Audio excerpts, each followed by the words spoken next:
अगर आपको इनके बारे में पता नहीं होगा ना, तो जो गलतियां भी मैं आप लोग को बताने जा रहा हूं ये डेफिनेटली आप करोगे ही करोगे। सो हेलो बच्चों, आप सभी का स्वागत है आपके अपने यूट्यूब चैनल में।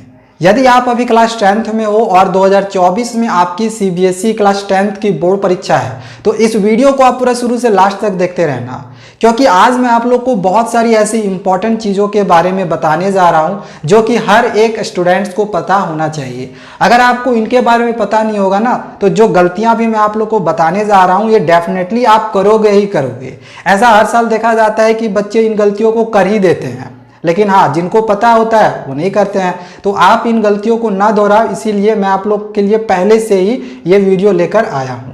तो चलिए एक एक करके मैं इन गलतियों को बताता हूँ और अच्छे से आप लोग को समझाता हूँ। सो बच्चों, नंबर 1 गलती है कि एग्जाम पैटर्न के अनुसार तैयारी नहीं करना।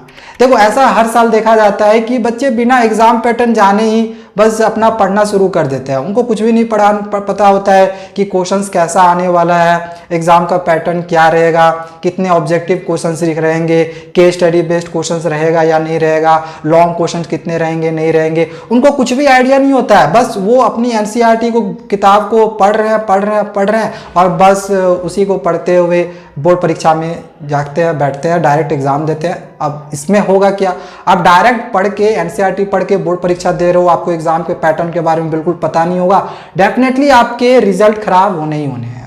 आपको अगर एग्जाम का पैटर्न पता रहेगा ना, तो आपको एग्जाम से पहले पता हो जाएगा कि हमारे परीक्षा में ये सब क्वेश्चन आने वाले हैं। तो इसके लिए आप लोग क्या करना है, सबसे पहले एग्जाम का पैटर्न आपको पता होना चाहिए। सर एग्जाम का पैटर्न क्या है? देखो, इस साल सीबीएसई ने एग्जाम का पैटर्न कुछ इस तरह से कर दिया है कि आपके जितने भी सब्जेक्ट है ना, सारे सब्जेक्ट के जो कॉम्पिटेंसी बेस्ड क्वेश्चंस हैं वो 50% कर दिया है। पहले के ईयर्स में ये 40% था, बट ये 50% कर दिया है। अब ये कॉम्पिटेंसी बेस्ड क्वेश्चंस क्या है, तो ये सब सारे क्वेश्चंस आप लोग को इस बुक में मिलेगा। ठीक है, चाहे आप मैथमेटिक्स की ले लो या साइंस की ले लो या मैथमेटिक्स की ले लो या फिर अदर सब्जेक्ट्स की आप लोग को मिल जाएगा। तो इस बुक में आप लोग को नई एग्जाम पैटर्न के अनुसार क्वेश्चंस दिए हुए हैं। आपको अगर तैयारी करना होगा तो इसी किताब से करना। कॉम्पिटेंसी बेस्ड क्वेश्चंस में जैसे आपका सोर्स बेस्ड क्वेश्चंस रहेगा, केस स्टडी बेस्ड क्वेश्चंस रहेगा, असर्शन रीजन रहेगा, तो ये सब सारे क्वेश्चन शामिल किए गए हैं इन सब सारे बुक्स में। आपको दूसरे किताब में इतना डिटेल में आपके क्वेश्चंस भी नहीं दिए हुए हैं, आंसर्स भी नहीं दिए हुए हैं और इतना अच्छा से एक्सप्लेन भी नहीं किया है। इनफैक्ट अगर आप लोग को किसी भी चैप्टर का नोट्स भी देखना होगा, अगर आपने कोई मान के चलो कोई ट्यूशन ज्वाइन नहीं किया है या फिर आपके पास कोई चैप्टर का नोट्स नहीं है, तो आपको इसमें नोट्स भी मिल जाएगा। प्रीवियस ईयर्स के क्वेश्चंस भी हैं, टॉपर्स का आंसर शीट भी है, आप देख सकते हो टॉपर्स किस तरह से अपने आंसर्स को लिखते हैं। तो एग्जाम का पैटर्न आपका यही है कि 50% कॉम्पिटेंसी बेस्ड क्वेश्चंस रहेगा। इन कॉम्पिटेंसी बेस्ड क्वेश्चंस में case based, source based, assertion reason, इस टाइप वाले क्वेश्चंस रहेंगे जो कि इस बुक में दिए गए हैं। तो इस किताब से अपनी तैयारी को करना, ताकि आप अपना रिजल्ट ज़्यादा से ज़्यादा अच्छा कर सको और अच्छा मार्क्स से आप पास कर सको। देखो, एग्जाम का पैटर्न आपका कुछ ऐसा है ना कि स्टार्टिंग का जो 1 से 20 तक क्वेश्चन रहेगा ना, वो एमसीक्यू में रहेगा और इसमें आपका एमसीक्यू क्वेश्चन बहुत सारे दिए हुए हैं। तो अगर आप इन एमसीक्यू क्वेश्चंस की तैयारी कर लेते हो ना, तो यहाँ से जो क्वेश्चन आपको देखने को मिलेगा, जो प्रैक्टिस करके जाओगे, वो आपके बोर्ड परीक्षा में सेम यही क्वेश्चन रह जाएगा। पिछला साल भी यहाँ से बहुत सारा क्वेश्चन पूछा गया था। सो इसी वजह से मैं आप लोग के लिए यहाँ पे अभी स्टार्टिंग से बता दे रहा हूँ कि इस किताब से तैयारी करना। इसका बाय लिंक जो है वो डिस्क्रिप्शन पे हमने दे दिया है, आप कहोगे तो मैं कमेंट में भी पिन कर दूंगा। ठीक है, तो पहला कि आपको आपका जो एग्जाम का पैटर्न है उसके अनुसार तैयारी करना है और पता होना चाहिए। तो पता तो ही गया होगा, अभी हमने बता दिया कि 50% आपका कॉम्पिटेंसी बेस्ड क्वेश्चन रहेगा। अब तैयारी कैसे करोगे, तो इस किताब से करना। ठीक है, ये पहला चीज़ हो गया। दूसरा बात कि देखो, बहुत सारे बच्चे ऐसा करते हैं ना कि क्वेश्चंस का आंसर्स रटना शुरू कर देते हैं।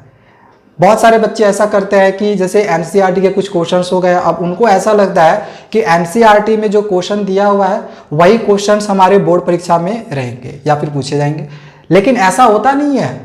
आप एक्सपेक्ट कर रहे हो ना कि एनसीईआरटी का क्वेश्चन आपके बोर्ड एग्जाम में रहेगा, तो वो बहुत कम रहेगा। जैसे कि अभी हमने आप लोग क्या बताया कि एग्जाम का पैटर्न में ये दिया है कि 50% आपका कॉम्पिटेंसी बेस्ड क्वेश्चन रहेगा। कॉम्पिटेंसी बेस्ड में आपका एनसीईआरटी किताब से एक भी सवाल नहीं रहने वाला है। मतलब आपका जो बाकी परसेंट बच गया 50%, वहाँ से कॉम्पिटेंसी बेस्ड क्वेश्चंस रहेंगे। अब वहाँ से भी अलग अलग टाइप का जो आपका पैटर्न है वो है, ठीक है। और डिटेल में अगर आपको एग्जाम पैटर्न जानना होगा कमेंट करना, मैंने एक वीडियो बनाया हुआ है, उसका भी लिंक मैं डिस्क्रिप्शन पे दे दूंगा, डिटेल में जाके एग्जाम के पैटर्न को देख सकते हो। तो मेरा ये कहना है कि एनसीईआरटी पे टोटली डिपेंड मत रहना। ऐसा नहीं कि हम एनसीईआरटी का एक एक क्वेश्चन रट रहे हैं, फिर एग्जाम में आपका एनसीईआरटी से एकदम ना के बराबर क्वेश्चन पूछा जाता है, 20 से 30% क्वेश्चन पूछा जाएगा। आप पासिंग मार्क्स तक लिख के आ पाओगे अगर आप टोटली एनसीईआरटी पे डिपेंड रहोगे। तो टोटली एनसीईआरटी पे डिपेंड मत रहना, चाहे वो किसी भी सब्जेक्ट का हो, चाहे वो साइंस हो या तो मैथमेटिक्स हो या फिर कोई भी अदर सब्जेक्ट हो। टोटली एनसीईआरटी पे डिपेंड नहीं रहना, क्योंकि एनसीईआरटी से क्वेश्चंस बहुत कम पूछे जाते हैं एग्जाम में, ठीक है। तो इस बात को याद रखना। एक और गलती जो बच्चे करते हैं वो प्रीवियस ईयर्स के क्वेश्चंस की तैयारी नहीं करते हैं। देखो ऐसा माना जाता है ना कि प्रीवियस ईयर से लगभग 50 to 60% क्वेश्चंस हमारे बोर्ड एग्जाम में आते हैं। तो प्रीवियस ईयर्स के क्वेश्चंस की तैयारी जरूर करना। इस किताब में आपका प्रीवियस ईयर्स का भी इंपॉर्टेंट क्वेश्चंस दिया हुआ है। और अगर आप लोग को प्रीवियस 10 ईयर्स या प्रीवियस 5 ईयर्स का क्वेश्चन पेपर डाउनलोड करना होगा, कैसे डाउनलोड करोगे? अगर नहीं आएगा फ्री में आप डाउनलोड कर सकते हो वो, तो कमेंट करना, मैं उसके लिए भी मैंने एक वीडियो बनाया हुआ है, मैं वो भी डिस्क्रिप्शन पे दे दूंगा, आप देख लेना कि कैसे हम प्रीवियस ईयर्स के क्वेश्चंस को डाउनलोड करते हैं। तो प्रीवियस ईयर्स के क्वेश्चन से तैयारी जरूर करना। बहुत सारे बच्चे क्या करते हैं ना, जैसे अभी हमने कहा ना कि टोटली एनसीईआरटी पे डिपेंड रहते हैं या फिर कुछ ऐसा साइड बुक खरीद लेते हैं जहाँ से क्वेश्चन आता ही नहीं है। देखो भाई, मैं तो आपको सजेस्ट, जैसे मैंने कहा ना कि सजेस्ट कर रहा हूँ इस किताब को लेना। आपके जो भी प्रीवियस ईयर्स के इंपॉर्टेंट क्वेश्चन हैं यहाँ पे दिए हुए हैं, कॉम्पिटेंसी बेस्ड क्वेश्चन दिए हैं, ऑब्जेक्टिव क्वेश्चन का हमने बात किया वो दिया हुआ है, एनसीईआरटी के नोट्स दिए हुए हैं। तो ओवरऑल देखा जाए ना तो कंप्लीट जो एक किताब अच्छी हमारे पास होनी चाहिए, एक साइड बुक, तो वो ये किताब आपके लिए परफेक्ट रहेगा। सो इसी वजह से मैं कह रहा हूँ कि इस बुक को बाय कर लेना। डिस्क्रिप्शन पे इसका बाय लिंक दिया हुआ है, उस पर क्लिक करके बहुत इजीली घर बैठे इसको आप मंगा सकते हो, ठीक है। तो ये याद रख लेना कि प्रीवियस ईयर्स के क्वेश्चन से तैयारी करना है। अगर आपको सारे क्वेश्चंस की तैयारी करनी होगी, सिर्फ सारा क्वेश्चन इसमें नहीं दिया, इसमें बस इंपॉर्टेंट क्वेश्चन दिया है जो कि परीक्षा में आएंगे। अगर आपको सारे क्वेश्चन की तैयारी करनी होगी तो ये आपको सीबीएसई के साइट से डाउनलोड करना पड़ेगा। हमने वीडियो बनाया हुआ है, कमेंट करोगे मैं उसका लिंक डिस्क्रिप्शन पे दे दूंगा, ठीक है, आप डाउनलोड कर लोगे। इसके बाद अगला आता है, देखो बहुत सारे बच्चे क्या करते हैं कि स्कूल बहुत ज़्यादा अब्सेंट करते हैं। अब जब स्कूल अब्सेंट करते हैं तो होता क्या है कि लास्ट जो हमारी अटेंडेंस काउंट होती है वो 31 दिसंबर तक काउंट होती है। तो जब 31 दिसंबर के बाद परसेंटेज निकाला जाता है किसी बच्चा का, तो अगर 75% उसका अटेंडेंस नहीं हो पाता है तो उनको आगे चल के बहुत ज़्यादा प्रॉब्लम भी होता है। तो ये गलती नहीं करना, ये आप लोग के लिए चौथी गलती थी जो कि बच्चे करते हैं कि स्कूल बहुत ज़्यादा अब्सेंट करते हैं। तो ये गलती मत करना, स्कूल रेगुलर जाना। स्कूल जाने से न सिर्फ टीचर्स के द्वारा आपको जो बताया जाता है वो आप समझोगे, बल्कि और भी बहुत सारी ऐसी एक्टिविटीज़ होती है, बहुत सारी ऐसी चीज़ें होती है जो कि बच्चों को समझ में आती है, ठीक है। तो स्कूल अब्सेंट मत करना, और ये जो 75% रूल है इसको भी फॉलो करना है। अब सर अगर फॉलो नहीं हुआ, 75% नहीं हुआ तो क्या होगा? देखो होगा कुछ नहीं, बट एक बार आपको ना मतलब स्कूल वाले प्रेशराइज ज़रूर करेंगे, आपके साथ आपको टॉर्चर करने की कोशिश करेंगे। हो सकता है पैसा लास्ट में ज़्यादा ले ले, आपका 75% नहीं होगा तो वो आपके साथ किसी भी तरह का बिहेव कर सकते हैं। हो सकता है आपको ये भी कहे कि आपको एडमिट कार्ड हम नहीं देंगे, ठीक है। हालांकि ऐसा नहीं कि आपका एडमिट कार्ड रोक दिया जाएगा, आपको एडमिट कार्ड मिल जाएगा, बट वो आपको डरा सकते हैं कि एडमिट कार्ड नहीं देंगे। तो भाई हम वैसा क्यों करें कि हम एक स्कूल ही नहीं जाए, तो इसीलिए स्कूल चले जाना और ये 75% कम से कम अटेंडेंस को पूरा कर लेना, ये गलती बिल्कुल ही मत करना।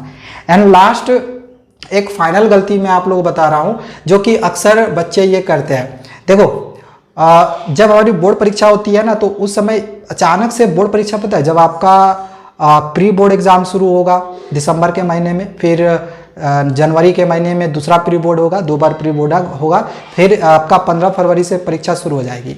आपकी एग्जामिनेशंस इतनी जल्दी होगी ना कि आपको पढ़ने का ज़्यादा टाइम नहीं मिलेगा। तो आपकी जो पढ़ाई है ना अभी से कंटिन्यूअस रखो। ऐसा नहीं कि हम एक दिन पढ़े, 5 दिन नहीं पढ़े, फिर 2 दिन पढ़े, 10 दिन नहीं पढ़े, ऐसा गलती मत करना, ठीक है। तो ये गलती भी बिल्कुल ही मत करना कि आपकी कॉन्टिन्यूअस पढ़ाई को, मतलब पढ़ाई पे ब्रेक नहीं लगाना, ठीक है, ये बात याद रखना।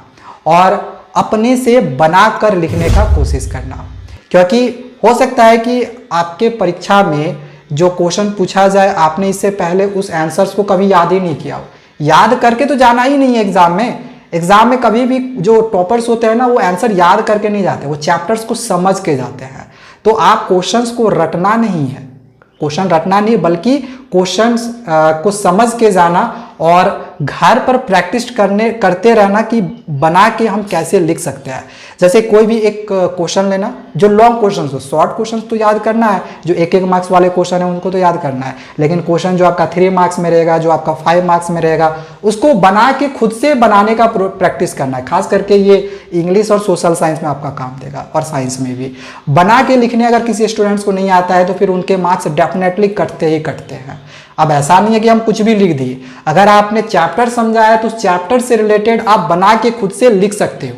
तो एक गलती ये भी बच्चे करते हैं कि अभी से वो बनाकर लिखने का प्रैक्टिस नहीं करते हैं, वो क्वेश्चन आंसर याद करने लगते हैं। तो याद नहीं करना, अभी से आप क्या करो कि खुद से कोई भी एक चैप्टर को पहले समझ लो, चैप्टर को समझने के बाद उससे कोई भी एक लॉन्ग क्वेश्चन निकालो, चाहे एनसीईआरटी से हो या फिर इस किताब से हो या फिर कोई भी अगर आप अदर बुक भी फॉलो करते हो उस किताब से हो, कोई भी एक लॉन्ग क्वेश्चन निकालो और उसके आंसर्स को खुद से बना के लिखने का कोशिश करो। अगर ये नहीं करोगे ना तो फिर आपको लिखने का आदत नहीं होगा बना के लिखने का, और फिर एग्जाम के समय में आप देखोगे कि अरे यार ये क्वेश्चन तो हमने पढ़ा ही नहीं था, फिर बना के आप उस समय लिख नहीं पाओगे। तो ये गलती बिल्कुल भी नहीं करना। तो मैंने तो बोला था आपको मैं 5 गलतियां बताऊंगा, लेकिन मैंने आप लोग को यहाँ पे 6 गलतियां बता दी है जो कि अक्सर जो बच्चे होते हैं वो करते हैं। तो चलो आज के लिए इतना ही। आई होप कि आपको सारी चीज़ें समझ में आ गई होंगी, और किसी भी तरह का कोई भी कंफ्यूजन होगा तो कमेंट करना, आए मैं उसको भी लेके वीडियो बना दूंगा। तो मिलता है दूसरे वीडियो में बहुत ही जल्दी। Thank you, bye bye.